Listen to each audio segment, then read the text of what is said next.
राजा महेंद्रनाथ हर वर्ष अपने राज्य में एक प्रतियोगिता का आयोजन करते थे, जिसमें हजारों की संख्या में प्रतियोगी भाग लिया करते थे और विजेता को पुरस्कार से सम्मानित किया जाता था।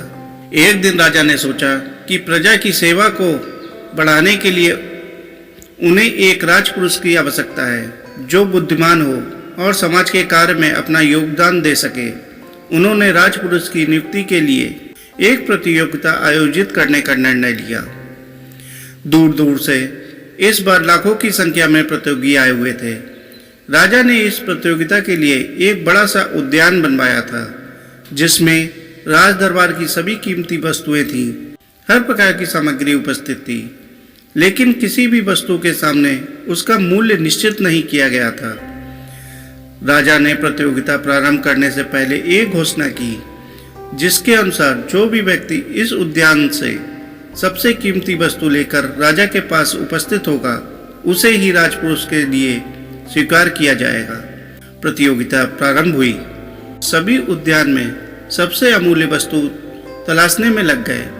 कई हीरे जवाहरात लाते, कई सोने चांदी, कई लोग पुस्तकें, तो कोई भगवान की मूर्ति, और जो बहुत गरीब थे वे रोटी, क्योंकि उनके लिए वही सबसे अमूल्य वस्तु थी। सब अपनी क्षमता के अनुसार मूल्य को सबसे ऊपर रखते हुए राजा के सामने उसे प्रस्तुत करने लगे।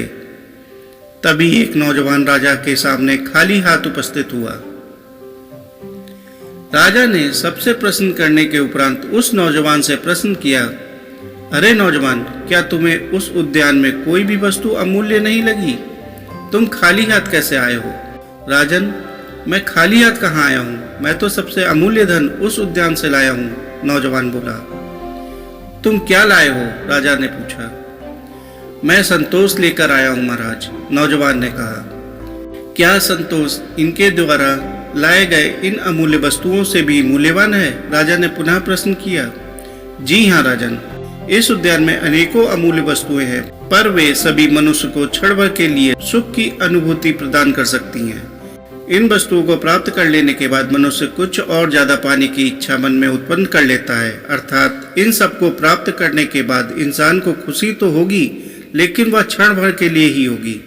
लेकिन जिसके पास संतोष का धन है, संतोष के हीरे जवाहरात हैं, वही मनुष्य अपनी असल जिंदगी में सच्चे सुख की अनुभूति और अपनी सभी भौतिक इच्छाओं पर नियंत्रण कर सकेगा, नौजवान ने शांत स्वर में उत्तर देते हुए कहा। नौजवान को लाखों लोगों में चुना गया और उसे राजपुरुष के लिए सम्मानित किया गया।